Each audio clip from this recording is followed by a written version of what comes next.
Está começando o podcast do Tênis Certo e hoje nós temos um convidado especialíssimo, Val. Muito especial, com um currículo. Dudu, vou ter que ler. Ia ter que fazer um A4 de currículo. Vou ter que ler aqui, porque, vamos lá. Quem é o nosso convidado? Nosso convidado, Adriano Bastos, é treinador de corrida, diretor técnico da assessoria que leva o seu nome, 8 vezes campeão da maratona da Disney, campeão de diversas maratonas, já correu mundial na maratona, provas de triatlon. Olha que currículo extenso. É isso aí. E na corrida aqui, essa corrida que você pratica, ele tem muita história também. Então, pode ter certeza que alguma coisa ali tem de referência. São mais de 20 anos, né, de história de corrida. 35 anos, para ser exato. Nossa. Né? Era tudo mato, né, na corrida. 35 não, desculpa, erro. 33 anos de esporte, só né? 33 anos. Okay. Hoje eu tenho 45 anos de idade. Comecei a correr com 12 anos, ou seja, são 33 anos de bagagem no esporte já. Então, muita história, hein? Quando muitos que hoje a gente vê correndo aí estão praticando, mal sabem eles que quando eles ainda nem eram nascidos eu já estava lá nas pistas. E como que o esporte entrou na sua vida? Foi direto a corrida ou foi outro esporte? Foi a corrida inicialmente. Meus irmãos, eles já praticavam corrida. Meus pais nunca praticaram qualquer tipo de atividade física. Então, eu sempre tive o incentivo dos meus 2 irmãos, que são bem mais velhos que eu. Então, na época, eles iam participar das corridas de rua e me levava junto ali para acompanhar, vamos assim dizer, ir lá assistir e tal. E aí eu fui, já desde pequeno, me inteirando com esse mundo, ganhando amizades no meio e tudo mais, e passei a gostar desde pequeno e comecei a praticar. Então foi algo, vamos dizer, bem precoce, mas que para mim era a minha vibe, era com quem eu convivia e eu vi que ali era o meu caminho. Uma coisa interessante, que a gente já teve aqui no nosso podcast, o Ademir, o Marcos Paulo e o Vanilson. Os 3 falaram de você porque em algum momento você fez parte da história deles também. Sim. Principalmente o Ademir, porque vocês eram amigos desde moleque, né? E aí entra até uma similaridade, eu, Ademir e Marcos Paulo, porque Sim. Eu comecei a treinar corrida de rua, na época que o Ademir começou também, lá em 90 e pouquinho, 93, 94. E aí nós passamos a treinar com o Marcos Paulo quando a gente resolveu praticar triatlon. Então, fomos alunos e atletas do Marcos Paulo lá naquela época. E então, teve esse cruzamento, né, de caminhos em vários momentos da nossa vida. Eu virei atleta do Marcos Paulo, já mais performance, por um bom tempo. Então, de 95 até comecinho de 2000, foi quando eu estive na mão do Marcos Paulo, disputando as provas de triatlon, já numa fase mais performance mesmo, ainda sendo atleta amador, mas era considerado na época um dos melhores amadores dentro do triatlon. E o Ademir, nessa mesma época, ele seguiu o caminho mais para o aquatlon e tudo mais, então foi onde a gente deu uma separada de modalidades, mas sempre ali com o mesmo treinador. Eu vi algumas fotos assim bem antigas de vocês, pequenos, assim, lá em Santos, né, no Triatlon de Santos. Eram os moleques e já me falaram que você destacava entre a molecada, né? A corrida sempre foi o meu forte, né? Até o que acabou me levando para a corrida de rua novamente. Então, eu tive o primeiro momento na corrida de rua 91, 92. 93 começaram as provas de duatlon, 94 as provas de triatlon. E aí a corrida sempre foi algo fora da curva, né? Então, eu, como atleta amador, sempre fazendo a melhor corrida da prova, até melhor que o profissional, né? E aí isso acabou despertando aí interesse, a visão de algumas pessoas, o principal deles, o João Paulo Diniz, com quem eu treinava junto, lá no Projeto Aqua, junto com o Marcos Paulo, e ele vivia no meu ouvido, falava: Adriano, larga o triatlon, vai pra corrida, cara, você tem um puta futuro na corrida de rua. E por essa insistência dele, em 2000, aí eu fechei um contrato com o Pão de Açúcar para finalmente virar corredor, né? Então eu fiz o caminho completamente contrário do que você vê a maioria dos atletas fazendo. Então você vê nadador virando triatleta, corredor virando triatleta, ciclista virando triatleta. Agora, o inverso, né? O triatleta vai virar corredor, tipo, foi aquela coisa, como é que pode? E só que assim, a minha corrida era algo que estava em destaque muito maior que as outras 2 modalidades. e no qual, para a idade que eu tinha na época, a natação e o ciclismo acabavam até sobrecarregando o desenvolver do quanto eu podia aproveitar do potencial da minha corrida realmente. Então, isso foi uma visão muito nítida que o João Paulo Diniz teve, que eu confiei, acreditei nele e tá aí o que deu, né? De ter sido um dos melhores maratonistas profissionais aqui do Brasil, ter ido para Mundial, vencido a Disney aí 8 vezes, como vocês mencionaram, dentre outros grandes resultados que na época como triatleta nunca imaginei chegar nesse patamar, né? É isso aí. Val, vamos falar de Insider? Vamos falar de Insider. A gente tem um presentinho aqui para Adriano. Opa! Insider é a nossa patrocinadora É. e você recebeu um presente para você, uma camiseta Tech Shirt. Legal. Elas são super confortáveis, assim, para você que viaja bastante, assim, elas se ajeitam ao corpo, você não precisa passar, elas são anti-odor, então é uma camiseta de tecido tecnológico que é bem legal. Tem uma meia também. Tem Opa, uma... bem-vinda a meia. Então, quem quiser saber um pouquinho mais, é só acessar têniscerto.com/insider e Pretinha usa o cupom básica, TênisCerto. Você vai adorar. Na hora que Legal. você começar a usar. Vou provar o tecido. Não é rosa, mas você vai gostar. Não, sim, mas se você olhar, a maioria das minhas roupas, elas sempre contrastam preto com rosa. É. Por E o falar em rosa? rosa, por que que é por que rosa? rosa? Olha, te contar essa história do rosa da assessoria, lá de trás, a minha assessoria hoje, ela acabou de completar 16 anos, no mês de junho, e lá no comecinho dela, acho que foi 2008 ou 2009, acho que no segundo ou terceiro ano dela, a nossa uniformização na época, ela era cinza e amarela. Tá? Então, a parte principal, corpo, cinza, lateralzinha amarela. Tá. E aí, a gente resolveu fazer uma versão feminina dessa camiseta para ver, tipo, vamos fazer uma coisa diferente para as meninas. E aí a gente fez uma camiseta pink com a lateral rosa mais clarinha, aquele rosa mais... não seria um azul bebê, né? Como a gente chama? Um rosinha mais claro. Exatamente. E aí, Você a achou gente linda? entregou para as meninas e os homens, na hora que viram, falaram, por que não fez pra gente também? Né? Aí, aquela coisa. Mas, se a gente tivesse feito rosa para os homens, vocês usariam mesmo? Todo mundo, lógico que a gente usaria, ficou fantástica a camiseta. Sim, virou febre, né? Tipo, os homens piraram com a camiseta das meninas e ficaram chateados de não ter feito para todo mundo, né? E aí, a partir daí, virou rosa. Ou seja, daquele momento em diante, rosa. cortamos completamente o cinza da história, passamos a produzir camiseta somente rosa. E virou marca registrada, Exato. né? A hora que você Certeza. vê, Rosinhas. você É sabe que tudo esses rosa, rosinhas. van rosa, tudo rosa. Exatamente. Bike rosa, né? Tudo. E, Adriano, você falou do Pão de Açúcar, que foi bastante importante na tua Muito. carreira de atleta, né? E a ASICS também está há bastante tempo, né, com você? Olha, eu tô com a ASICS desde 2011. Assim, a minha permanência com as marcas esportivas sempre foi bem extensa. E na época que eu era triatleta, eu era patrocinado pela Reebok. Quando eu virei corredor, eu ainda permaneci com a Reebok 2000 e 2001. 2002 eu fui para Adidas, fiquei 3 anos com eles. 2006 para 2007 eu fui para New Balance. E assim, essas transições, elas não aconteceram por acaso também. Eu tinha uma pessoa dentro da Reebok que quando ela saiu da Reebok, ela foi para Adidas. Ela me levou. Aí, o Raul, que era dono da Fast Runner junto com o Reinaldo, Sim. Nessa época ele trabalhava na Adidas. Uhum. Aí ele saiu da Adidas, abriu a Fast Runner com o Reinaldo e, em parceria com a Fast Runner, ele conseguiu me levar para New Balance, que em termos de negócio para eles na época, era uma marca que tinha mais a ver, era mais interessante para eles. Então ele me levou para New Balance, que eu fiquei até 2010. E aí, em 2010 foi o ano que eu fui lá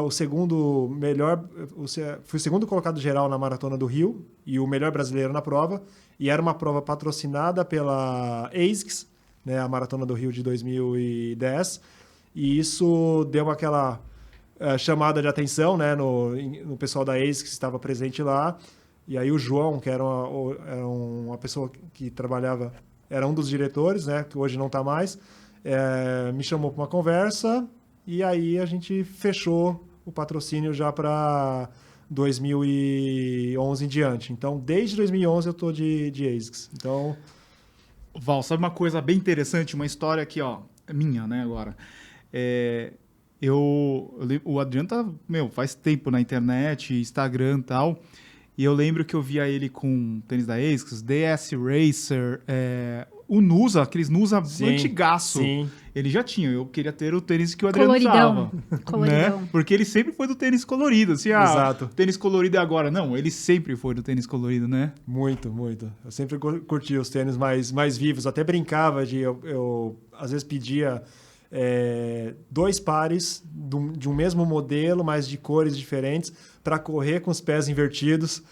Então, eu cansei de fazer isso. isso. E o que você achou dessa evolução, né? Você é um atleta que profissional e teve todas essas fases, treinador, assessoria, e essa evolução das tecnologias de tênis. Como você viu isso? E como foi para você? Você realmente sentiu que, sei lá, o tênis com placa, eu senti uma melhor performance minha, né? Você treinando, você sentiu que no treino e em prova você teve uma performance melhor. Como foi para você? Então, essa questão do tênis de placa, para mim ainda é uma coisa muito estranha. Pegando o Adriano, atleta, na minha vivência de pisada, tá? Então, assim, você pegar todas as minhas marcas que eu fiz, as 2h15 no Mundial em Berlim, Sim. 1h05 na meia lá em Buenos Aires, 30 cravado nos 10. Foi de tênis Você baixinho. pensar, Abaixo de 2,20, né, na Disney. Todas as Disney, a maioria das Disney sempre abaixo de 2,20. Assim, a maioria das maratonas eu sempre corria abaixo de 2,20. 2,19 era o padrão, né? Tanto que me apelidaram na época de 2,19. Porque, e os treinadores, inclusive, chegavam os atletas, só ir junto com o Adriano, se você conseguir ficar com ele até o final, você corre a prova para 2,19, 2,20. Porque virou uma referência, né? Que era batidinho isso. E toda essa minha fase sempre foram os tênis os mais baixinhos possível.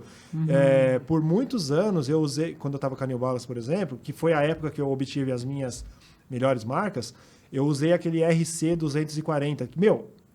Só aí você sente a tua coluna aqui, ó. Não, você sentia cada trincado no asfalto, assim. Era um tênis extremamente baixo. E você vê, eu fiz o 2,15 no Mundial com esse tênis. Ou seja, 0 amortecimento, 0 propulsão de placa, tudo. E saiu.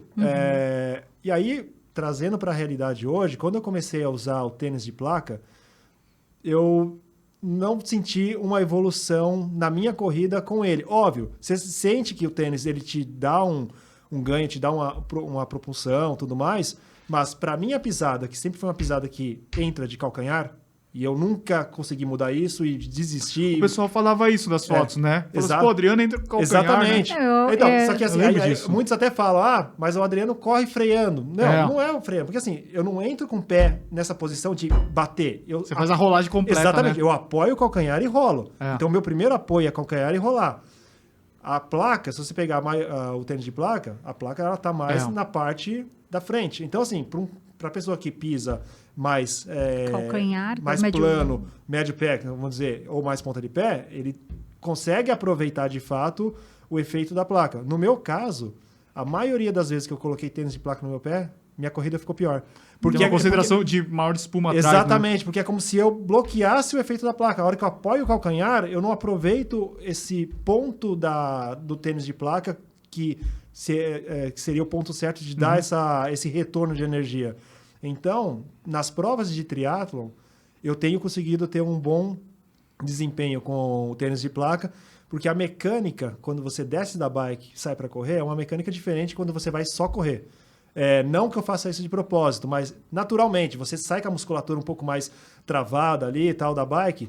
Então, naturalmente, eu apoio um pouco mais o meio do pé quando eu desço da bike para correr. Então, é a hora que eu sinto que o tênis, nas provas que eu corri sem e nas provas que eu corri com o tênis de placa, a corrida foi mais eficiente com o tênis de placa. Mas quando eu faço a corrida pura, vou lá só correr, eu continuo correndo melhor sem o tênis de placa. Às vezes que eu tentei o tênis de placa, foram sempre as provas que não renderam. E qual é o seu tênis hoje que você considera para treino e para prova? Para treino, eu continuo utilizando os modelos mais baixos, né? Então, tipo Hyperspeed, DS Racer, esses modelos, né? O Hyperspeed principalmente, o Magic Run. Max Speed? Não, Magic Run. Tem o Magic Run, que acho que é Magic Run que chama, né? Tem o Magic Speed. Magic Speed, isso, Magic Speed, tô confundindo. Que tem perdão. uma placa, Isso, mas não é... Exatamente, é uma placa de plástico, na verdade, não é uma placa de carbono. Né? Então, assim, esse Magic Speed, eu tenho usado bastante ele para fazer meus treinos de tiros. O Glide Ride, eu costumo usar ele também para fazer treino de tiro. Então, você vê, eu costumo usar tênis que seja um pouquinho mais leve para esses treinos mais intensidade, mais de velocidade. E para as rodagens e para as provas, eu tenho usado muito o Nova Blast e o Super Blast. Boa. Que legal. O Super Blast, principalmente, eu estou sentindo uma corrida muito mais eficiente com ele, em termos de mecânica, de resposta, do que quando eu coloco um tênis de placa. Que tem mais amortecimento, Exatamente. mas... Então, você vê, são os dois modelos que eu mais utilizo para os meus treinos de rodagem e os tênis que eu mais tenho me acertado com eles para prova também. O que você acha, assim, da galera? Pô, a gente vai no Ibirapuera, assim, você vê um monte de gente usando tênis com placa, fazendo, tipo, treino de rodagem ali assim, com placa. Eu acho um erro gigantesco. Primeiro, isso, assim, a minha visão de treinador. Primeiro, que você ficar treinando com tênis de placa, você está se enganando. Você está no treino te colocando no ritmo que não é a sua realidade. Tá? Então, é aquela coisa que a gente sempre fala, treine na diversidade para competir na facilidade. Então, assim, treine com tênis normal, coloca o tênis de placa só no dia da prova, que aí você vai sentir o efeito realmente do que o tênis te proporciona e a facilidade de correr num ritmo mais rápido, com mais facilidade do que você faz no treino. Né? Então, sei lá, você está lá se matando, fazendo tiro de 1000 para 3,30, você vai colocar o tênis de placa, no dia da prova você vai rodar com menos esforço para 3,20. Então, eu acho que você tem que colher o efeito do tênis na prova. Segundo ponto, o tênis de placa, ele naturalmente te leva para uma pisada mais ponta de pé. Você acaba sobrecarregando panturrilha. O que eu vejo de gente lesionando panturrilha ou com tendão inflamado por estar o tempo todo treinando com tênis de placa. E o terceiro ponto, você vai destruir um tênis de R$2.000 para ficar treinando, que é um tênis que tem uma vida útil muito menor, né? Então, guarda ele para o dia especial, né? E usa um tênis comum que tenha aí um bom amortecimento para uma pessoa mais pesada, ou um tênis que tenha leveza para os seus treinos de tiros para o dia a dia. E você vê, no começo da sua carreira ali, praticamente quase toda a sua carreira, você fez com tênis um pouco mais firme, né? Sim. Mais baixo e mais firme. Exato. Hoje, quando a gente abre uma enquete perguntando assim, o que é mais importante para você num tênis? É quase unanimidade de amortecimento. As pessoas só querem tênis bem macio, bem alto, né? Uhum. Você acaba não trabalhando ali a musculatura, principalmente de pé, Exato. né? O cara quer correr em almofada, né? Sim. E daí você vê assim, tô com fascite plantar, tô com problema no tornozelo, problema no metatarso, né? Você vê que tem várias lesões relacionadas Sim. ao pé, porque não trabalha ali. Exatamente, você fica com a musculatura, a parte esquelética, tudo acomodada num conforto excessivo, né? No qual você não tem a estimulação necessária. Né? Se você usa um calçado mais minimalista, uma coisa que te force a uma mecânica, a uma exigência muscular maior, automaticamente você fortalece mais esses grupos, né? Sim. Ô, Adriano, eu já vi algumas vezes você comentando, né, que a sua pisada você entra com o calcanhar. Sim. E as pessoas meio que parecem que te criticando, né? E aí você rebate e fala assim, não, mas eu tive um excelente resultado, porque parece que, quando às vezes a gente pergunta para as pessoas, fala assim, você pisa com o calcanhar ou com o médio pé? Todo mundo fala, não, eu bato com o médio pé. Mas, na verdade, mais de 70% acho que é o 90%, calcanhar. Não, eu vou dar um As exemplo pessoas. bem claro dessa questão de pisada de calcanhar. Eu tenho 2 fotos que um aluno meu mandou para mim esse final de semana. O Vanderlei Cordeiro Sim. correu A SP City. a SP City, os 21 lá no pelotão com o pessoal da Olímpicos, lá junto com o Ademir Paulino e tudo mais. E um aluno mandou o print de 2 imagens do Vanderlei Chapando totalmente, assim, calcanhar. perna estendida, totalmente de calcanhar. Falou, olha só quem pisa igual a gente, que esse meu aluno também pisa de calcanhar. Olha só quem pisa igual a gente. Ou seja, Vanderlei Cordeiro, que foi quem foi, os resultados mais absurdos E ele fez possíveis. 1,25, não foi, nessa prova? Exatamente. Para a idade que ele tá aí passeando ali, né, numa boa. Voltou a treinar agora. Então, mas você pega, é um cara que tem, se eu não me engano, 2,07 ou 2,8 na maratona. Pega a quantidade de maratonas internacionais que ele já ganhou, os resultados, a Olimpíada mesmo, que ele foi o terceiro, tudo mais. E assim, 2,8 lá atrás, naquela época que não tinha tecnologia nenhuma, né? Então, que era um tempo comum da elite mesmo, né? Pega queniano, etíope, 2,6, 2,7, 2,8, era a realidade daquela época. Abaixo de 2,5 era algo que nem se sonhava que um ser humano chegaria nisso um dia, né? Então, é um cara que tem resultados absurdos pisando com o calcanhar, né? Não, e você vê a Pérez de Chirchir e a Bridget Kosgei. Sim. Meu, elas não têm a melhor biomecânica lá, mas elas são as melhores ali, né? Exato. Você vai criticar, você vai falar pra ela mudar, né? Saúde. Desculpa. Acontece. Isso é uma ao vivo. desculpa, pessoal. Normal. Não, e é muito louco que às vezes você tá correndo e as pessoas querem te corrigir, né? Que coisa louca isso. Então, e aí é o que eu falo realmente. Ó, esses são meus resultados e eu consegui eles pisando dessa forma. Mas e se você tivesse feito uma correção, tivesse pisado ponto de pé? Talvez eu teria me lesionado, né?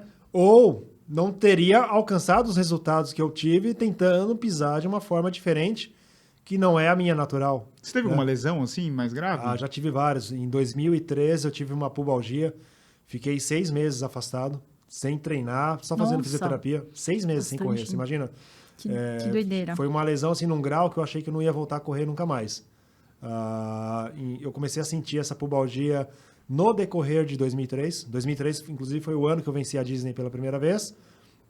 E aí, na preparação para a Maratona de São Paulo, eu comecei a sentir esse incômodo e eu fui levando ele por todo o decorrer do ano, tomando anti-inflamatório por conta, todas aquelas besteiras que a gente faz e depois se arrepende, né? E fui levando, chegou em dezembro de 2003, véspera da Disney 2004, eu com tudo certo para ir para Disney, como convidado, tudo mais, para tentar vencer pela segunda vez, fui hospitalizado. Ou seja, chegou num determinado dia que a dor, nesse dia especificamente, ela agravou de tal forma que eu tive que ser retirado de casa de ambulância. Eu não conseguia andar, de tamanho o grau de dor. Tanto que eu fui internado com princípio de apendicite, né? Acharam que era apendicite e, na verdade, era toda a região minha do quadril, pubis, que estava inflamado. Nossa. Então, assim, eu fiquei uma semana hospitalizado, voltei para casa de cadeira de rodas. Um mês depois eu comecei a fazer caminhada, a iniciar uma fisioterapia e fiquei 6 meses nessa, para voltar a correr 8 meses depois. Você falou da Disney, eu acho que você foi o cara que abriu as portas para os brasileiros na Disney, né? Sim. Eu nunca tinha ouvido falar que tinha maratona na Disney, né? Inclusive, eu corri, eu não lembro que ano que foi, acho que foi... Logo que eu comecei a correr, eu falei, não, eu quero correr a Disney, porque eu vi você correndo lá, eu corri a Disney. Foi, acho que a minha terceira prova, se eu não me engano. Legal. E...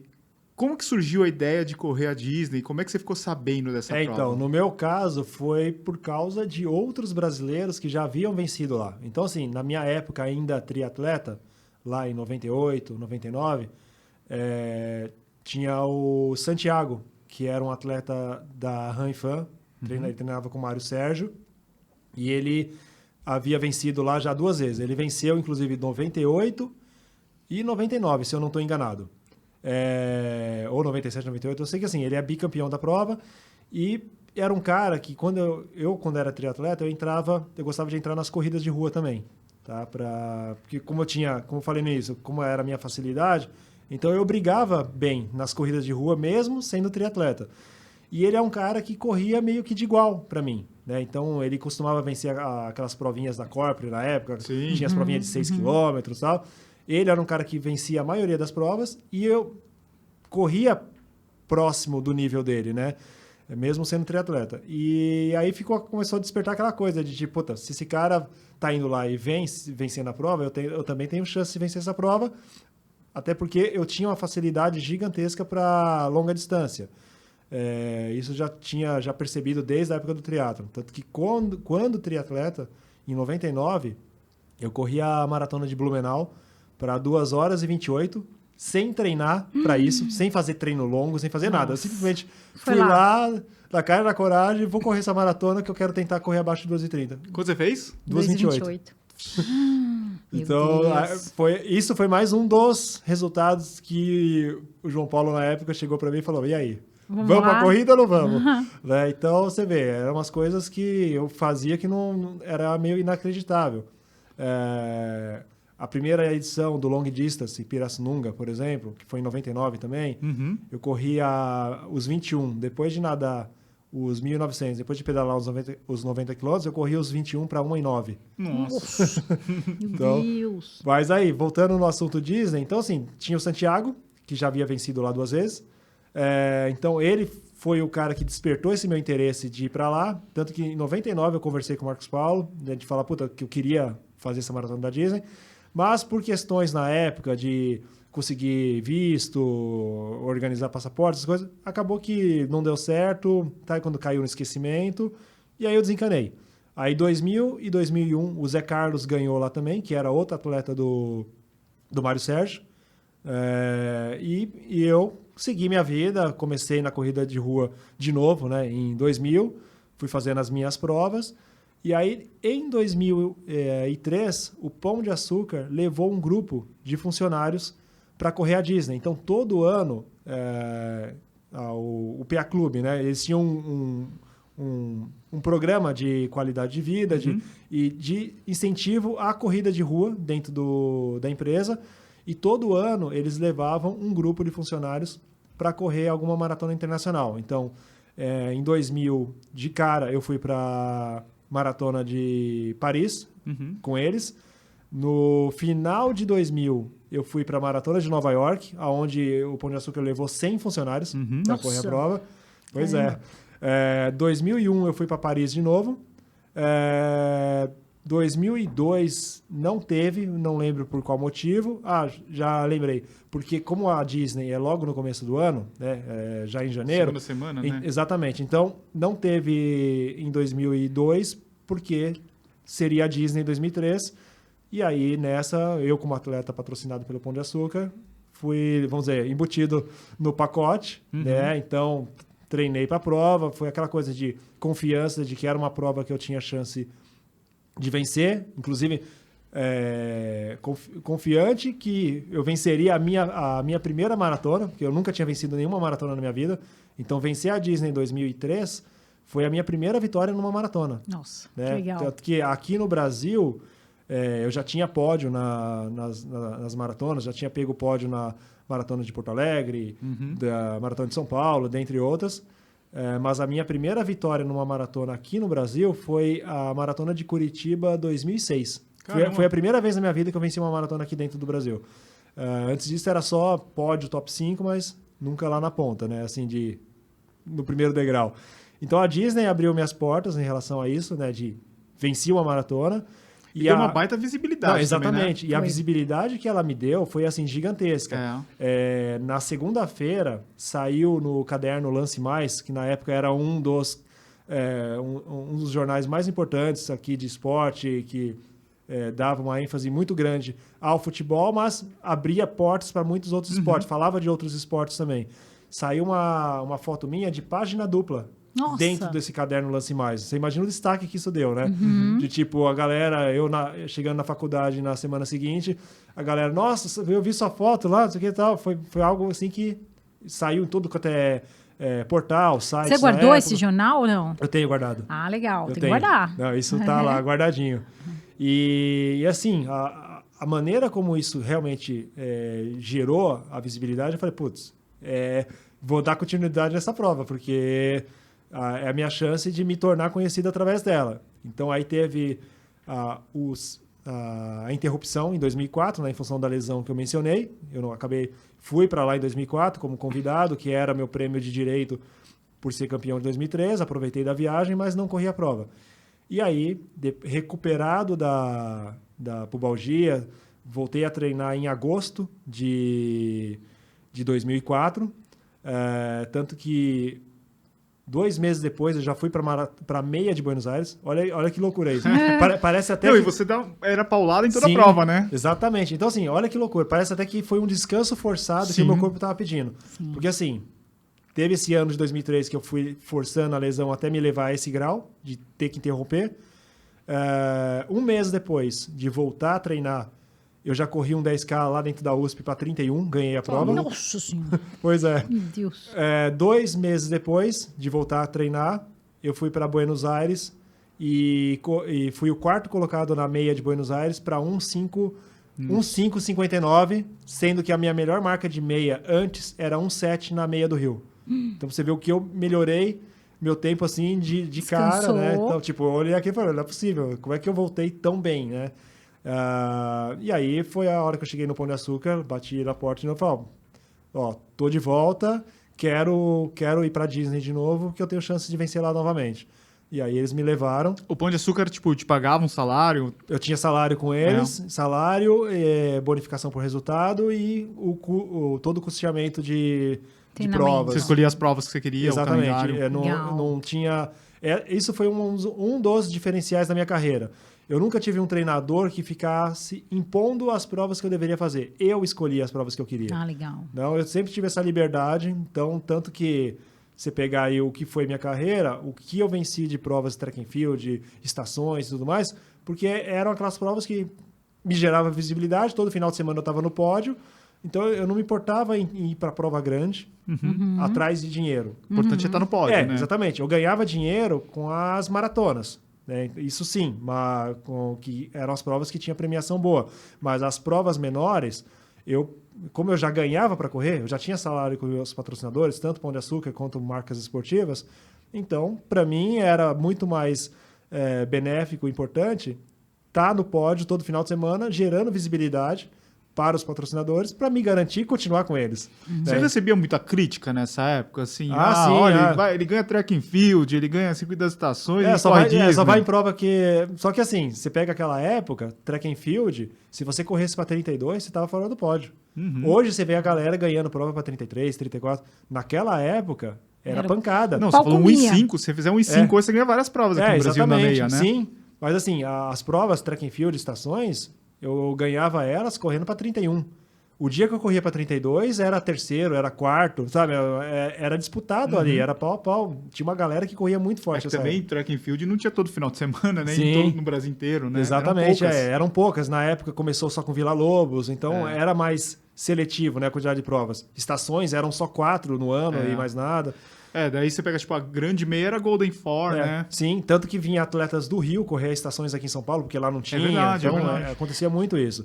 E na Disney, quando você começou a participar e começou a ganhar, trouxe visibilidade, você percebeu também o interesse de alunos, o pessoal querendo, você levava os seus alunos também para irem para essa prova? Como foi? Porque Sim. eu lembro que ainda é, né? O pessoal, não é que hoje existem muitas provas, Não, né? eu acho assim, ó, que na fase do Adriano, a prova que o brasileiro queria era a Disney. Se eu não me engano, eu acho que era a maior, tirou né? o sonho de consumo da Ninguém galera. falava de Major, era Não, Disney. e agora é a Major, mas É. antigamente era a Disney. Era Qual Disney, prova que você quer correr? ninguém ficava Disney. nessa coisa exatamente, de formar as 6 medalhas de Major, esse foco igual é Sim. hoje. Era Disney. Era Disney, eu lembro. E daí, olha como o Adriano me influenciava. Eu lembro que ele corria, tipo, a Disney e depois corria uma outra prova na Flórida. Sim. Eu quis fazer a mesma coisa. E Quando aí, eu corri a e aí, Disney, que eu corri aconteceu? Clearwater na semana seguinte. Eu fiz isso também. Não, Clearwater não. Eu corri em Key West. Eu venci uma meia em Key West uma semana depois da Disney. Então, Mas você terminou bem? Terminou eu vivo, ganhei, Dudu? eu fiquei em quarto da minha categoria, eu acho. Eu ganhei uma medalhinha especial. Olha! Cadê essa medalhinha? Sumiu? Deve estar em algum lugar. Legal. Boa. Você já tá lá, aproveita. E lá tem prova todo final de semana. E ali na região, se você pegar cidades próximas que tem 1 hora de diferença, você faz prova todo final de semana, se quiser. Vamos chegar nisso aqui, que eu tenho até uma história disso. Mas aí foi isso. Então, cheguei Pão de Açúcar, falei, né? Bora, tenho chance. Fui, venci 2005, né? Venci 2005. E aí foi a hora que começou essa sequência, né? Todo ano voltando como convidado e dando continuidade às vitórias. E aí entra nisso que você perguntou. Primeiro, em relação nessa época eu nem tinha assessoria esportiva ainda. Minha assessoria esportiva começou em 2007. Sim, foi. Então, depois, mais para frente, sim, teve esse interesse dos alunos, aí sim, começar a formar grupo para ir para lá junto com os alunos. Então, teve um ano que eu consegui levar mais de 30 alunos para a prova. Caramba. Então, a hora que deu o boom mesmo Caravana do Adriano. Exatamente. E você lembra que, hoje eu não sei como é que tá, mas antigamente, tipo, a Disney falava que abria as inscrições, esgotava, assim, no mesmo dia maratona. Exato. Era Exato. muito louco. Sim. Né? Exatamente. E aí, pegar 2 exemplos. 2003, minha primeira vitória na Disney. Tinham 150 brasileiros presentes na prova. Onde quase metade disso eram os funcionários do Pão de Açúcar. Né? 2013, que foi o último ano que eu venci, tinham 2.500 brasileiros na prova. Nossa Olha o salto que Você você tem que deu. ter uma estátua do lado do Walt Disney. ali. O Mickey e a sua ali, ó. Então, Porque deu tá um salto louco. assim absurdo, o crescimento de brasileiros lá. Né? E em 2013, inclusive, foi esse ano que eu venci a prova e uma semana depois eu venci a meia de Key West. Mas isso que você falou da estátua, coincidentemente, tem uma foto minha no mural do Hall da Fama dentro do All Star Sports lá. Lá no ESPN, ali naquele complexo onde Não, retira o kit? no hotel mesmo. No O hotel? hotel All Star Legal. Sports tem um mural lá, um Hall da Fama, que tem um mural com uma foto Porque minha. gerou interesse, né? As pessoas Sim. começaram a ficar interessadas em Exato. querer participar e aí esse boom todo, né? Exatamente. E, ô, Adriano, você corria com umas roupas diferentes, né? Sim, sempre. Como é que começou essa história? Olha, deixa eu te contar a história de 2003, quando eu venci a primeira vez. Essa é para dar risada. Eu vim do triatlo, né? Então, eu ia para as corridas de rua da mesma forma que eu competia na época do triatlo. Aquele top curtinho, de sunga, né? Que era algo completamente fora do que as pessoas estão habituadas dentro da corrida de rua. E aí, a Disney, em 2003, estava eu lá, um frio de 5, 6 graus, eu de sunga, top, luva. E eu fiz um monte de chuquinhas no cabelo, com elastiquinhos verde e amarelo. Então ficou aquele monte de coisinha e tal. E assim, deu a largada, encaixei meu ritmo, fui embora. Já de cara, deu a largada e já comecei a liderar a prova. E fui. Sabe aquela coisa? Eu olhei pro lado, ninguém vem? Então beleza, vou fazer a minha prova. E fui. Eu sei que eu cheguei 3 minutos na frente do segundo colocado, isso eu soube depois, que era um queniano, que estava lá na prova como favorito para a vitória. Ou seja, no ano 2003, tinha um queniano favorito para vencer a maratona. E ele sendo entrevistado depois, ele falou que a hora que deu a largada, ele achou que eu fosse um personagem e que eu ia parar mais na frente. Que era um personagem que só largou ali para imagem e tudo, e ele simplesmente deixou eu ir embora. A hora que ele se deu conta de que eu estava na prova de verdade, que tipo... tem um momento da prova que a gente pega um dos trechos de rodovia, faz um vai e vem, entrando na época, não é mais esse percurso, mas na época a gente entrava na ESPN. Então, vinha por uma rodovia, entrava ali no complexo da ESPN, fazia um trajeto lá dentro, saía e voltava pela mesma rodovia, cruzando com quem ainda estava indo. Ali, para quem estava chegando, era quilômetro 29, mais ou menos. Para quem já estava passando do outro lado, já era quilômetro 30 para 31. E foi a hora que eu cruzei com ele. E ele viu eu com os batedores e tudo mais. Eita. Foi a hora que caiu a ficha do cara de tipo, puta, eu sou o segundo. Putz, Meu aí já não dá mais Deus. tempo. né? Exatamente. céu. Então, foi aí que eu, de certa forma, garanti a minha primeira vitória. Não sei se foi desculpa dele ou não, mas... Tá lá, foi entregue dessa forma e ele alegou isso, né? Achou que eu fosse um personagem. E aí, a partir daí, sim, eu sempre quis criar algo diferente, algo descontraído, levando isso para a imagem da Disney, né? Algo assim de festa mesmo, de fantasia. Então, estava sempre com algum vestuário diferente. Algumas vezes eu corri com o boné do personagem mesmo. Então, as pessoas olham aqui e falam, onde você conseguiu pegar o boné para chegar com ele? Eu falei, eu não peguei para chegar, eu corri com ele. Nossa senhora. Aquele negócio, aquela aba gigantesca, enorme, a orelha batendo. Do Pateta, né? Sim, exatamente. E daí tem aquela roupa lá que parece o corpo humano também, né? Também a de músculo, teve a do Buzz Lightyear também. Buzz Lightyear. Teve várias fantasias. Teve do Senhor Incrível. Cada ano eu ia com uma roupa diferente pra fazer uma Que alusão. legal. Que legal. E depois agora teve o Mundial de Maratona em Berlim, né? Foi em 2009. 2009. Como que foi esse Mundial? Como que foi o convite? Então, isso pra mim foi uma convocação que caiu no colo, né? Literalmente. Porque em 2008 eu venci a Maratona de Santa Catarina. Tá? Que inclusive foi uma prova fortíssima, o nível dela. Sabe aquela prova que tipo você perfila para largar, você olha para o lado e fala, hoje eu não chego nem entre os 10. Pensei comigo. E aí era aquele dia que, putz, o corpo respondeu de uma forma que era o dia, entendeu? E aí deu a largada, de ponta a ponta a prova eu ali com o grupo da frente, ditando o ritmo, alguns momentos até brincando com o grupo de apertar o ritmo para ver quem quebrava e tal. Acabou que eu ganhei a prova com 2:16:20, que até então se tornou a minha melhor marca em maratona. E aí, esse tempo de 2:16:20, eu fechei o ano de 2008 com a 5ª melhor marca brasileira do ano. Então, entrou o ano de 2009, que era o ano do Mundial, e que ainda estavam abertas a busca pelo índice. O José Teles, no comecinho de março, ele correu a Maratona de Hamburgo. Ele já era um dos atletas que já estava na minha frente, né, desses tempos, né? Então ele melhorou a marca dele. E aí eu continuei ali com a 5ª melhor marca até então. Então todos os brasileiros que continuaram tentando resultados, ninguém correu abaixo desses 2:16:20, exceto o José Teles, que só melhorou a própria marca, mas ele já estava na minha frente ali na questão de convocação. Então, pela ordem, era Marilson, José Teles, se eu não me engano, o Cosme Anselmo, na época, que era irmão do Damião, o Frank Caldeira e eu. O Frank Caldeira, não sei por qual motivo, ele não quis ir para o Mundial, ele abriu mão da vaga dele, então eu passei a ser o 4º. E o Cosme, ele sofreu um acidente, foi atropelado por um ônibus, alguma coisa assim aconteceu com ele.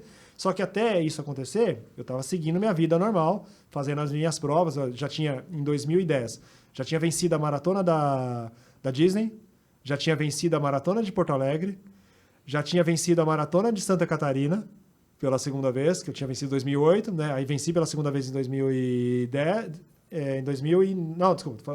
2009, e tinha acabado de correr a Maratona do Rio, onde eu fui o 5º colocado lá. Ou seja... E tinha feito seu melhor tempo também. Em Floripa. Isso tinha sido em 2008. Tá. 2008, mas pegando 2009, que foi o ano do Mundial, então já tinha sido Disney, Porto Alegre, Santa Catarina e Rio. Eu já tinha corrido 4 maratonas. Nossa 4 Senhora. provas assim, fortes. Exatamente. Sendo que Porto Alegre eu venci, Santa Catarina eu venci, Rio, eu não lembro se foi o 4º ou 5º colocado. Mas assim, todas elas ali, correndo para 2:20. Todos para 2:19. Para variar. E aí, o que aconteceu? Eu corri Rio, uma semana depois de eu ter corrido Rio, chegou a carta de convite para mim, dizendo que eu tinha... Se classificado para poder participar. Eu estava com a 3ª melhor marca, eles estavam me convocando porque eu tinha acabado de assumir a terceira vaga, e se eu aceitava, né? Aí no mesmo momento eu liguei pro Ricardo D'Angelo, que era meu treinador na época, peguei e falei, Ricardo, chegou essa carta aqui. É verdade isso mesmo? Ele falou, é isso mesmo. Aí ele explicou, o Cosme sofreu um acidente, ele tinha a 3ª vaga, então agora você assume. Agora fica a seu critério, se você quer realmente, se é algo que você deseja, se isso fazia parte... Eu falei, não, então bora, vamos com tudo. E aí foi onde surgiu uma crítica gigantesca por parte dos treinadores. Porque, inclusive, teve treinador que até tentou, junto da confederação, impedir que eu fosse alegando que eu não estava em condições de ir para o Mundial, que eu estava desgastado, porque eu já tinha corrido um monte de maratona. Só que assim, existe uma regra de fato em que se você está convocado para um campeonato mundial, para uma Olimpíada, para um Pan-Americano, você não pode correr nenhuma maratona, se eu não me engano, com 2 ou 3 meses de antecedência ao evento. Ou seja, como forma de poupar o atleta de fato para ter o melhor desempenho lá. Ele está representando o Brasil.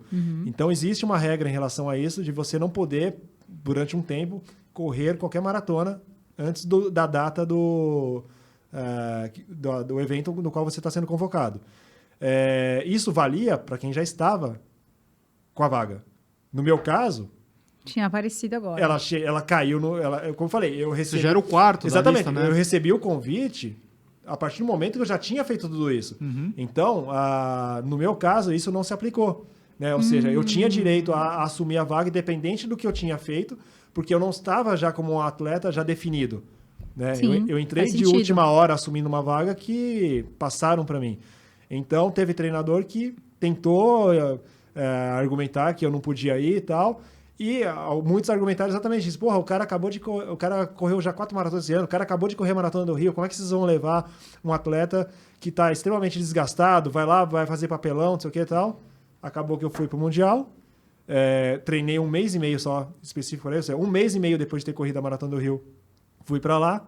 Não só fiz 2:15:39, que passou a se tornar a minha melhor marca pessoal, como eu fui o 19º colocado geral dentre os 98 atletas que largaram. Nossa. E chegando apenas 26 segundos atrás do Marilson e na frente do José Teles. Caraca. Ou seja, foi um cala-boca, assim, de tipo... Aí, ó.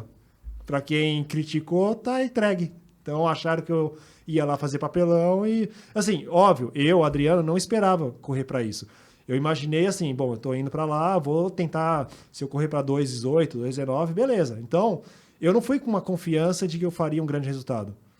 Eu fui primeiro pela questão de a oportunidade única de, eu tô indo representar o Brasil num campeonato mundial.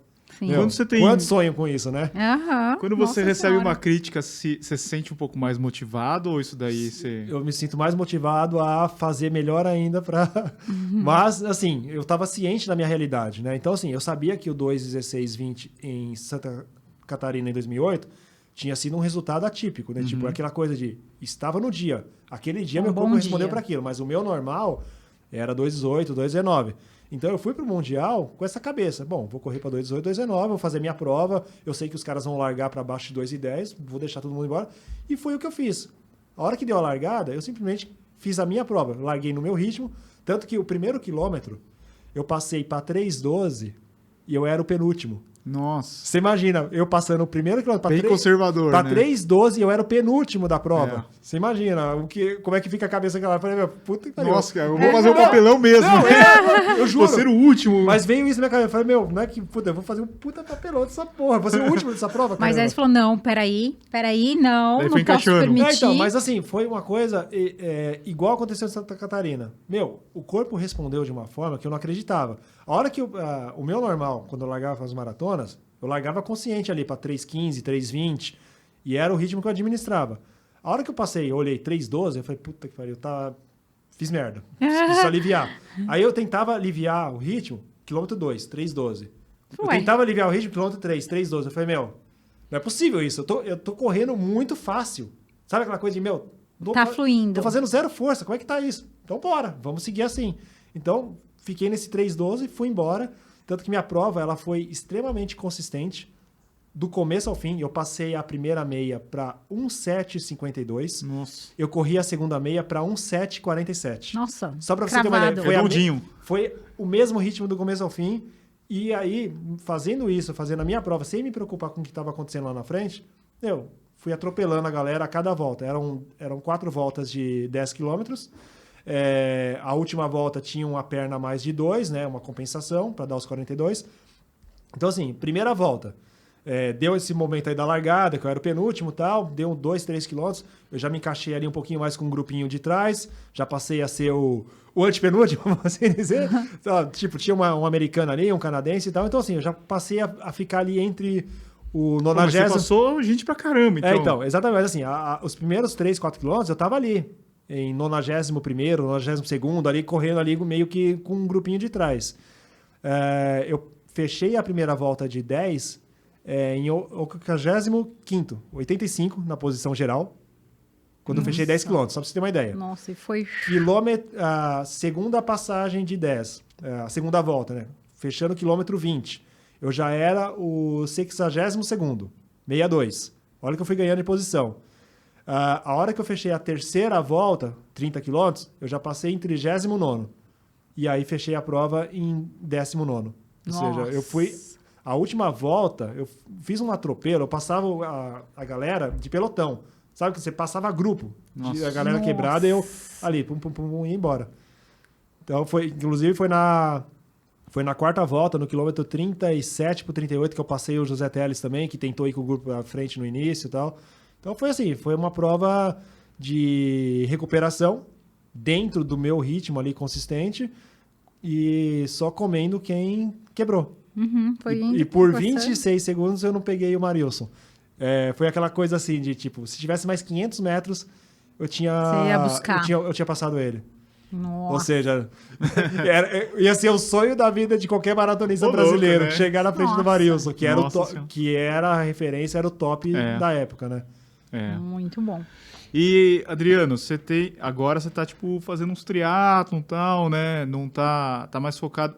Não estava tão focado na corrida, mas agora você voltou para a tua origem, né? Que é o triatlo. Como é que tá sendo isso daí para você? Olha, para mim, o triatlo hoje ele entra como um hobby total. Ele entra, vamos dizer, nas horas vagas. Aquela coisa, competitividade... Sempre vai ter, né? Tá no sangue, tá na veia. Então, a partir do momento que eu deixei de brigar lá na frente na corrida de rua, ou seja, idade chega, rotina de trabalho, tudo. Então, assim, não é mais a mesma coisa. Então... Às vezes as pessoas chegam para mim, mas se você treinar mais, você não consegue correr uma maratona ainda para 2h20? Eu falo, nem nascendo de novo. Por que você acha que os atletas se aposentam? Sim. Por que você acha que os medalhistas olímpicos se aposentam? Idade chega para todo mundo, o corpo não rende mais. E foi o que aconteceu comigo. A idade foi avançando, o rendimento foi se perdendo. A partir do momento que eu me vi só como mais um na corrida de rua, eu falei, para ser mais um na corrida de rua, vou voltar para o triatlo, onde eu tenho chance de brigar na faixa etária. Ou seja, ter a questão da disputa ainda, né, de competir de igual. Sim. Dentro da minha realidade. E aí foi onde eu fiz a opção. Então, em 2017, eu voltei para o triatlon, passei a dar uma ênfase muito maior para a assessoria esportiva. Então, no meu momento ainda atleta profissional, eu brigava muito com isso, né, de distribuir os tempos. Eu tinha que ter o meu tempo de treinamento, mas ao mesmo tempo eu tinha que ter uma dedicação para a assessoria esportiva. E de certa forma, a partir do momento que a assessoria esportiva foi crescendo, começou a interferir no outro. A hora que eu voltei para o triatlo, foi o foco agora é a assessoria esportiva, agora eu sou treinador de verdade, e o triatlo ele entra como o a mais, né? Como o momento extra ali para eu continuar ativo, vivendo o que eu amo, que é o esporte. Você nunca chegou a parar, né? Não, nunca, em nenhum momento. Isso jamais passou pela minha cabeça, nem sonho, né? Então, até porque, assim, aquela coisa, não só porque eu gosto, eu amo estar ali... Você sente prazer correndo? Exatamente, no dia a dia, treinando e tudo mais, como eu me vejo hoje como uma referência para as pessoas de continuar ali, praticando, incentivando as pessoas, tudo mais, principalmente meus alunos. Então, ser um treinador... aposentado, em termos de fisicamente, não me vejo. Então, eu quero continuar sendo uma referência para os meus alunos.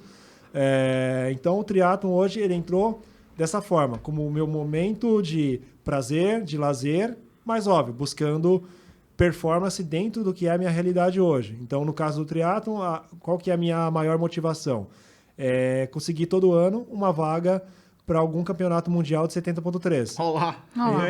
Que aí, no caso, pegar agora dia 27 de agosto, por exemplo, eu vou participar do campeonato mundial de 70.3 que vai acontecer na Finlândia. Ai, que legal. Que massa. Então que top. Em 2017, que foi meu primeiro ano de retorno para o triatlo, eu peguei a vaga para o mundial de 70.3 que foi em Porto Elizabeth, na África do Sul, em 2018. Fui lá, curti a prova. Em 2018, eu peguei a vaga para o Mundial de 70.3 que aconteceu em Nice, em 2019. Então é sempre assim, você pega a vaga num ano para competir no ano seguinte, ou dentro do mesmo ano, até um determinado momento, você ainda consegue se classificar para aquele Mundial. Então eu sempre consegui minhas vagas com um ano de antecedência. Você pensa em fazer o full? Então, é isso que eu já ia chegar lá. Então, assim, em 2018 eu peguei a vaga para Nice. Então, eu disputei o Mundial de 70.3 em Nice em setembro de 2019. E em maio de 2019, eu fiz o Ironman Brasil, em Florianópolis, o full. Peguei a vaga para o Campeonato Mundial de Ironman em Kona, no Havaí, que aconteceu em outubro de 2019. Ou seja, o sonho máximo de um triatleta de longa distância, que é ir para Kona, eu realizei isso em 2019. Nossa, se fosse 2020 não ia ter, porque teve pandemia. Exatamente. Não, essa foi uma sorte gigantesca também, de eu ter escolhido o ano certo para essa meta, né? Então, em 2019 eu fui para 2 mundiais, o de 70.3 e o de Kona, do full. Aí veio pandemia, tudo mais. Em 2019 eu peguei em Maceió, no 70.3 Maceió, eu peguei a vaga para o Mundial da Nova Zelândia, que aconteceria em 2020. Aí veio a pandemia, a prova foi sendo adiada, até que chegou um momento que eles deram a opção de se eu queria manter Nova Zelândia ou se eu queria trocar para Utah, que foi o ano passado, ou trocar para a Finlândia. Eu optei por trocar para a Finlândia, o que acabou sendo um arrependimento, porque... O Utah foi o do Bellarmino, não foi? Isso, exatamente, essa mesma. Então, assim, eu troquei para a Finlândia, que estou indo agora. Porém, o ano passado, quando eu fiz Maceió, que dava vaga para a Finlândia, eu fui o segundo colocado da faixa etária. Ou seja, se eu tivesse mantido Nova Zelândia, que vai ser o ano que vem, eu teria pego Finlândia o ano passado, ou seja, hoje eu teria 2 mundiais já garantidos para ir, não teria que correr atrás da vaga da Nova Zelândia. Ou seja, como eu fiz a troca, o ano passado, a prova que eu peguei pódio dava a vaga para a Finlândia, que eu já tinha, que eu fiz essa opção de troca. Então, agora eu vou ter que, em outra prova, buscar a vaga da Nova Zelândia de novo. E aí, então, eu ainda vou decidir qual 70.3 que eu vou participar para isso. E aí, o Mundial de 70.3 na Nova Zelândia vai ser em dezembro do ano que vem, de 2024. Então, essa virou a minha motivação. A cada ano, ir para um Mundial desse, usando a viagem, a prova, como uma férias para conhecer todo ano um lugar diferente que você jamais iria, de repente, só por questão de turismo, né? E Kona, foi um sonho assim mesmo? Nossa, maravilhoso. Foi maravilhoso. Realização. Aquilo ali é outro mundo, aquilo.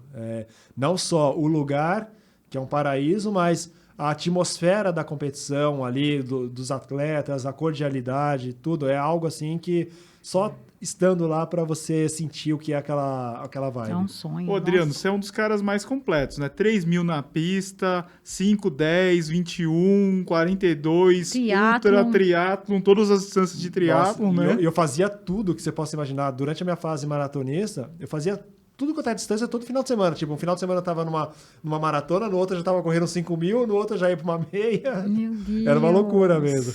E você acha, assim, que os alunos que vão treinar com você, muitos buscam performance, né? Hoje, não mais. Não mais? Não mais. Mudou o perfil. Mudou esse perfil da assessoria. Antes, na época que eu estava em evidência, como o cara que ganhava as provas aqui em São Paulo, do final de semana estava no pódio, muitos me buscavam por questão de performance.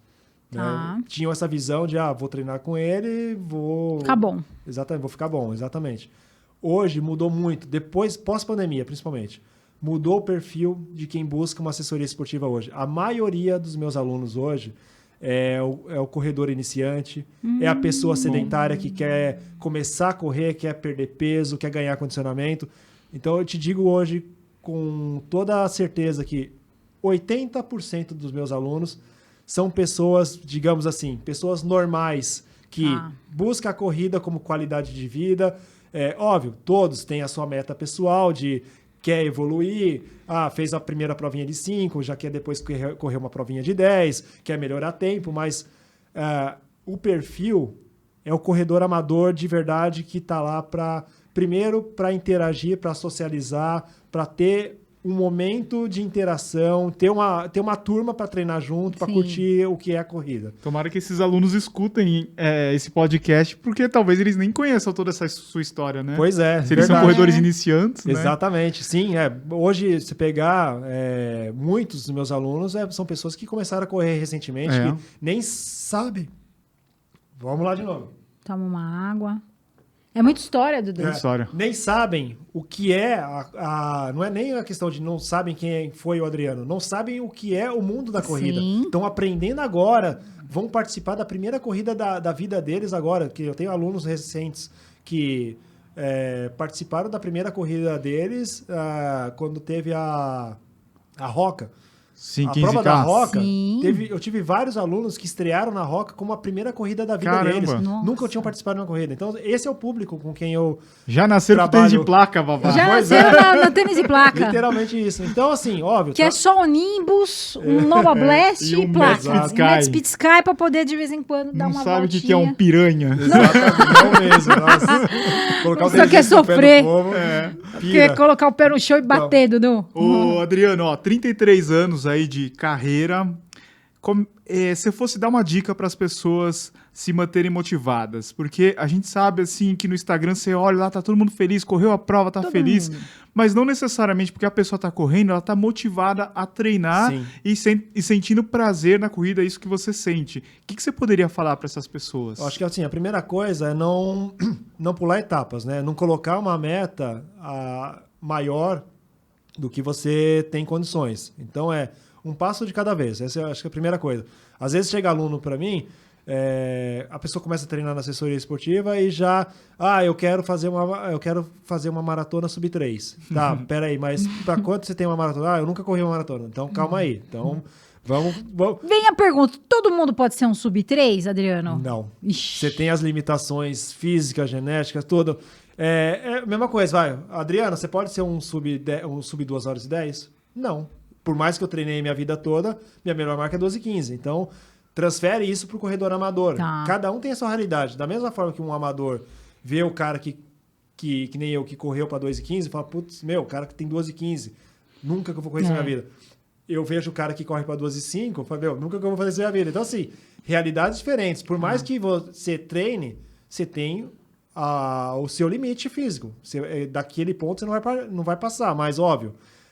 Aonde é esse ponto, você só vai descobrir treinando. Então não existe a receita pronta, nem mágica de a pessoa chega para mim, eu quero correr X distância para tanto. Tá, a gente vai treinar para tentar tirar o melhor proveito do seu potencial e vamos, com o tempo, descobrir aonde você vai chegar. Agora, dar essa garantia de que a pessoa vai correr para X tempo, não existe. Né? Então cada um tem a sua individualidade e o seu ápice ali físico, né? Então, voltando à pergunta dele, eu acho que a primeira coisa é não criar metas ambiciosas demais, porque você vai acabar se frustrando no meio do caminho e aí você vai desanimar porque você não está conseguindo alcançar ela. Então, assim, primeiro, faça da corrida algo prazeroso de usar ela primeiro como um benefício para você em termos de saúde, qualidade de vida, e aí deixar resultados ser consequência. Tá? Então, acho que isso é o principal. Para quem está começando hoje com a corrida, não querer resultado para ontem. Deixa a coisa acontecer naturalmente, vai curtindo o processo, sentindo a evolução, pensar que cada dia que passa, você está melhor do que você estava ontem. Então, só esse ganho gradativo já está mostrando que você está no caminho certo. E a pessoa que busca performance, realmente, é ter essa consciência de que ela tem o limite dela. Não adianta ela... óbvio, existem as formas ilícitas, né? Que a gente não acha Melhor, legal. Exatamente, melhor não falar. né? Mas pelas formas corretas, lícitas, né? Você vai ter o seu limite e você só vai descobrir qual ele é com o tempo, treinando. É isso aí. O Adriano é diferenciado, né, Vavá? Adriano, e a sua dieta? Você continua comendo um hambúrguer? Como é que é? Conta pra Olha, gente. isso mudou bem, viu? Eu vou até te falar. Se na época que eu fui performance, eu comesse corretamente do jeito que eu como hoje, eu teria alcançado resultados muito melhores. eu vejo isso na prática. Então, assim, pega a Fernanda, que é a minha esposa, e a gente está junto desde 2019, e desde que eu comecei a namorar com ela, ela é médica nutróloga. E desde que eu comecei a namorar com ela, eu mudei completamente o estilo de alimentação, tá? Então, óbvio, final de semana acaba sendo o dia livre, você vai lá, curte, come o que está afim de verdade, mas durante a semana a gente tem uma alimentação bem mais regrada, mais certinha, então não entra fritura, não entra as coisas que eu comia antigamente. Então, o meu dia a dia antes era totalmente bagunçado. Comia o que estava na telha, o que dava vontade. Então, exemplos que eu vou te dar de coisas que eu fazia naquela época lá atrás, mesmo com aqueles resultados que todos conhecem. Comia pacote de bolacha recheada, 1 por dia, comia salgadinho, aqueles torcida. Ai, delícia. Tomava refrigerante, tomava cerveja, comia assim, comidas de pedir de restaurante com certa frequência, comia pizza 3, 4 vezes na semana, comia hambúrguer com muita frequência. Então, assim, era uma coisa assim totalmente desregrada mesmo, sabe? Eu era o atleta assim que buscava comer o correto na questão da fonte de energia, carboidrato. Tá. Eu dava uma ênfase ao carboidrato como minha fonte de energia. Porém, eu não deixava de comer nada do que eu tinha vontade. Tipo, passei na feira, viu a barraquinha de pastel, parava, comprava 3 pastéis e mandava Mas ver. aí não dá, né, Dudu? Tanto que, o exemplo claro, meu almoço de toda sexta-feira, eu fazia massagem no local onde tinha uma feira na esquina. Né? Não. Eu parava nessa feira, comia 2, 3 pastéis, tomava um caldo de cana, esse era meu almoço toda sexta-feira, para depois ir para massagem. Então eu fazia umas coisas bem desse tipo mesmo. Aí chegava à noite, pedia pizza. Aí no sábado à noite, pedia outra pizza. Não, corria a prova e depois comia um hambúrguer, né? Não, você não tem noção que eu fazia pré-prova. Eu já competi, já ganhei prova no domingo, comendo miojo no sábado à noite. Nossa senhora.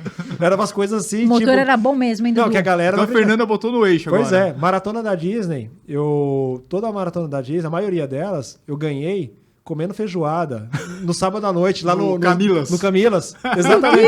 Eu ia pro Camilas, mas assim, mandava ver ovo frito, feijoada, tudo que você possa imaginar. No domingo ia lá e ganhava a prova pra 2,19. Nossa. Uau. Sabe aquela coisa de tipo... Era feijoada, não certeza. deixava... Eu acho que era esse era o segredo. Só que aí, assim, aonde entra a questão do que eu vivo hoje? Não façam isso, pessoal. Só que eu vivia doente. Eu vivia doente. Eu passava mais da metade do ano gripado, resfriado, com rinite atacada. Era assim. É inflamatório, Ao né? mesmo tempo que eu rendia, né, competia, ganhava as provas e tal, mas assim, eu passava mais da metade do ano doente, com esses sintomas de gripe, de resfriado. Era horrível. A partir do momento que eu mudei o meu estilo de alimentação, eu não lembro quando foi a última vez que eu fiquei gripado. Assim, se você pegar de 2019 até agora, vou pegar aqui do período de 2019 até mais ou menos 2021, 2022, eu não fiquei doente nenhuma vez. Nenhuma. No último ano, eu fiquei gripado 2 vezes apenas. Tá? Pegando aí do ano passado para cá, eu tive 2 crises aí de sintoma de gripe, de ficar congestionado e tal, que uma foi em abril. Eu associo a questão de mudança climática, isso aconteceu exatamente em Florianópolis, quando eu fui para lá para acompanhar os alunos que fizeram 70.13 e eu fiquei doente lá. A outra faz 1 mês, mais ou menos, também, que teve... E foi sempre com questão de quebra de mudança climática, de estar quente, de repente fica frio. E eu sempre, como tive bronquite alérgica e tudo mais, desde a infância, então isso acaba recaindo uma certa intensidade maior no meu organismo. Mas, fora isso, eu não lembro a última vez que eu fiquei doente. Então, isso mudou para mim. Então, a questão de render melhor nos treinos, aquela sensação, ou seja, hoje, mesmo com a limitação da idade, né? Óbvio, hoje eu sei o que é o Adriano com 45 anos para o que eu faço, mas em termos de rendimento, passou a ser melhor, mais eficiente, mas o que mudou de verdade foi nunca mais fiquei doente. Então, Nossa. eu via o quanto que o comer errado fazia o meu organismo estar sempre com a imunidade baixa. inflamado, né? Inflamatório. Exatamente. Alimentos que são mais inflamatórios, né? Então, se eu levar isso para aquela época, tipo, os 17 anos que eu vivi como atleta profissional, se eu não tivesse ficado doente tantas vezes, o quanto eu teria rendido muito melhor. Sim. O esforço já existia ali, né? Faltava só o combustível ser mais organizado, né? Gasolina pódio. Exatamente. Ô, Dudu, vamos lá pro nosso ping-pong? Ping-pong, Vavá. Respostas diretas aqui, a volta algumas perguntas. Vamos lá. Não pode pensar muito, tá? Porque pensou, pode ser que você queira mudar a resposta e é papum. Vamos lá. Prova ou corrida inesquecível? Mundial em Berlim. Legal. Foi boa. Essa aí é da memória. Se não fosse atleta e treinador, o que você seria? Putz, design. Eu adoro mexer com essas coisas de decoração, tudo mais. Amo. Nossa, não imaginava. Também não. Também Adoro. não.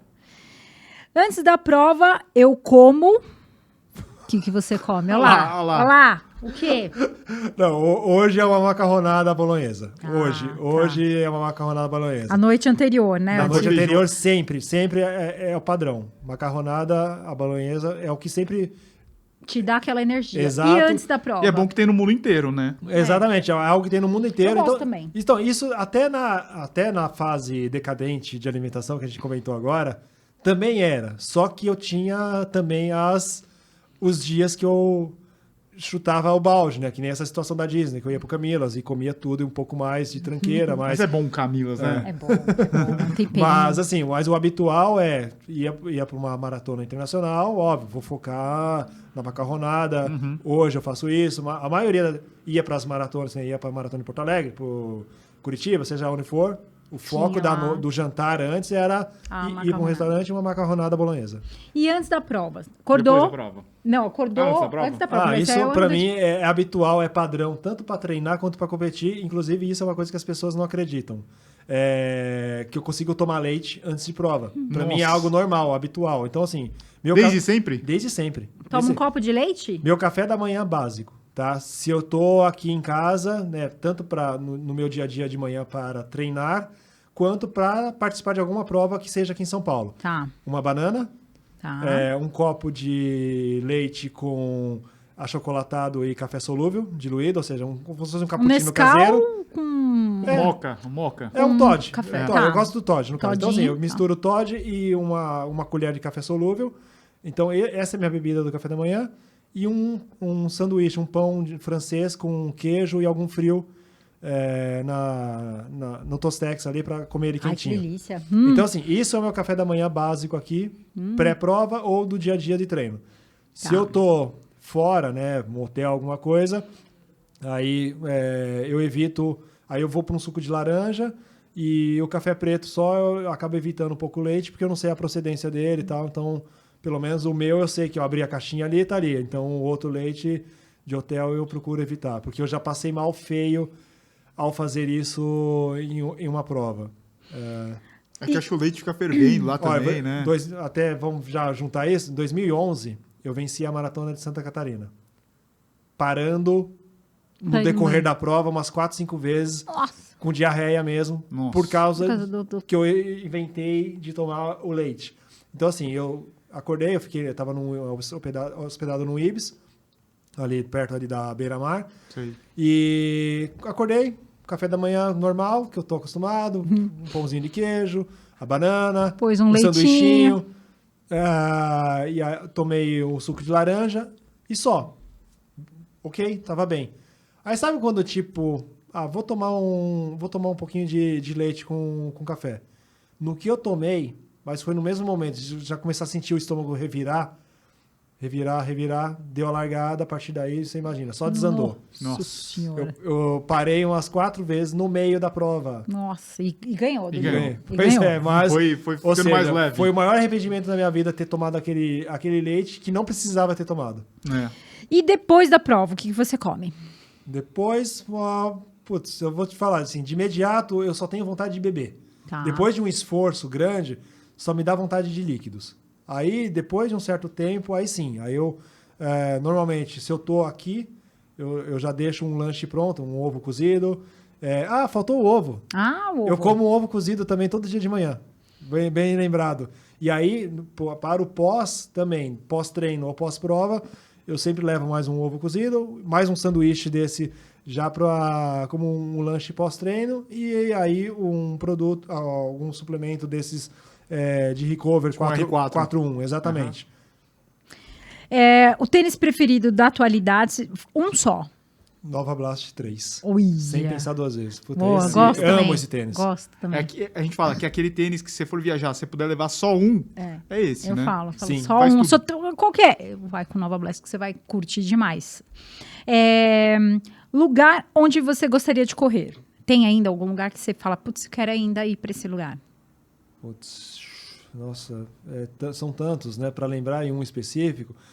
Assim, para ser sincero, eu já corri lá e é um lugar que eu gostaria muito de voltar lá, só que agora com a Fernanda, para ela conhecer a prova, que é a Maratona de Paris, que na minha opinião é a maratona mais bonita que eu já corri na minha vida. Não Então, assim, corremos ainda. Maratona de Paris eu já corri ela 2000, 2001, 2005 e 2012. Nossa, Tá? É bonita. Eu corri 4 vezes Então- ela e é a prova que eu tenho vontade de ir novamente com a Fernanda para ela correr e sentir o que é essa prova. Então, muito bom. E qual é a sua próxima linha de chegada? vai ser o Mundial da Finlândia agora dia 27 de agosto. Pertinho. Tá pertinho. Adriano, e fala pra gente quais são as suas redes sociais e como que eu posso fazer parte da sua assessoria. Vamos lá. Instagram, o meu é Adriano Basto Disney. Né? Ou seja, o Disney ficou ali Ficou, a como marca. uma referência, né? Logo, logo vai ser Adriano Bastos Mundial. Exato. Verdade. Mas ficou aí. Então, assim, Adriano Bastos Disney é o meu Instagram. O da assessoria, AB_treinamento esportivo. Tem o Facebook também, que as pessoas me acham como Adriano Bastos. E o site da assessoria é adrianobastos.com.br. Na E- USP também te e aí- acha. Quais e- são os dias de treino e dá pra treinar à distância? Dá, sim. A maioria dos meus alunos são alunos virtuais. Que a gente chama de plano virtual, Uhum. que é o aluno à distância. Então, eu tenho alunos espalhados pelo Brasil todo. Tenho alunos fora do Brasil, muitos fora do Que Brasil. Que legal. Então, você tem alunos nos lugares mais extensos que você possa imaginar. Aluno no Canadá, na Holanda, Estados Unidos, onde mais? Em Berlim. Nossa, tem muito. Da hora. Tem brasileiros, óbvio, né? Brasileiros que moram lá fora e que treinam comigo à distância. Então, hoje, aqui em São Paulo, eu tenho os treinos presenciais que acontecem na USP e Parque Ibirapuera. Então, USP eu tenho de terça e quinta à noite e quarta e sexta de manhã. Parque Ibirapuera, segunda e quarta à noite e terça e quinta de manhã. E aí de sábado, que é o padrão de todas as assessorias esportivas, a gente tem o ponto de apoio lá na USP, das 6h30 às 10h30 da manhã, que fica como ponto de apoio para todos os alunos, independente se é aluno do Ibira, da USP ou os virtuais. Então é onde a gente consegue ali reunir os alunos, ter uma interação maior com eles, sair os grupinhos ali para rodar junto. Então, Legal. para Boa. quem quiser conhecer um pouquinho mais do trabalho, em relação ao presencial, eu sempre ofereço uma semana de cortesia como período experimental. Então, a pessoa pode frequentar uma semana como cortesia, tanto no Ibirapuera quanto na USP, se ela tem intenção do presencial. Então, primeiro, para ela conhecer o trabalho na prática, entender como que funciona a dinâmica dos treinos, testar essa questão de deslocamento, horário e tudo mais.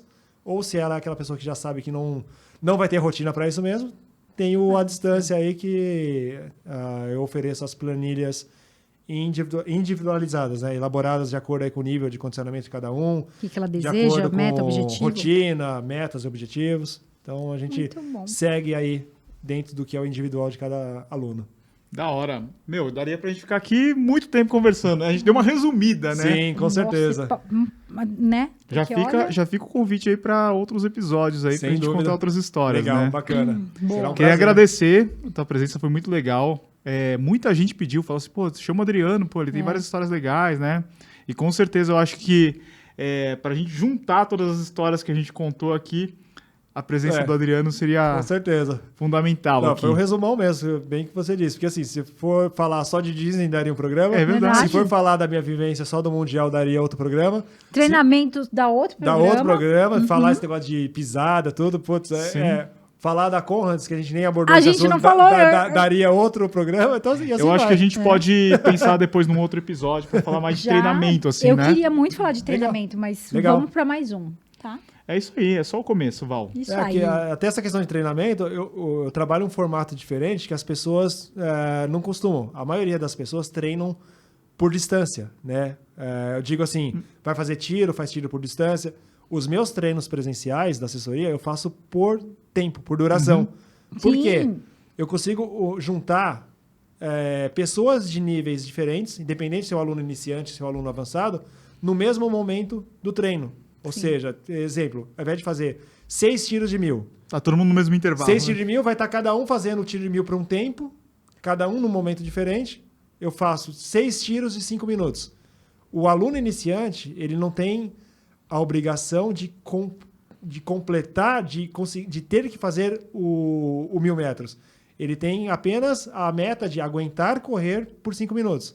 Enquanto que o aluno mais avançado, dentro dos 5 minutos, ele vai tentar fazer a maior metragem possível, dentro do ritmo dele de fato. Então, eu consigo concentrar os alunos Fica mais inclusivo, no né? mesmo momento, exatamente. A gente define percurso, então o momento do intervalo coincide, deu intervalo, todo mundo se junta ali, sai todo mundo junto, termina todo mundo junto, então Muito isso legal. acaba gerando uma dinâmica bem legal do presencial. Muito bom, muito Boa. bom. Adriano, eu queria agradecer, muito obrigado aí pelo seu tempo. Acho que o pessoal vai curtir demais esse episódio. O pessoal vai estar escutando lá na USP, correndo na USP, ali no Parcão, em Copacabana, Sim. o Brasil inteiro aí, o pessoal correndo, ouvindo. E no mundo. E no mundo. Lá em Nova York, em Amsterdã, Nova York, os isso alunos aí. que estão lá também. Valeu, Adriano. Ó, vai dar pra fazer um bom longão, né? Vai. Valeu, Adriano. Obrigado. Que isso, um prazer. Isso aí. É isso, pessoal. Todas as sextas-feiras a gente tem um episódio novo a partir das 19 horas no YouTube e no Spotify. Sigam a gente no Spotify. E também compartilha esse podcast. Tenho certeza aí que seus amigos corredores ou até aquelas pessoas que estão pensando em começar a correr vão gostar bastante. Não é isso, Val? É isso aí, Dudu. Muito obrigado. Valeu, Adriano. Obrigado. Valeu, Val. Valeu, Dudu. Um abraço a todos. Tênis certo.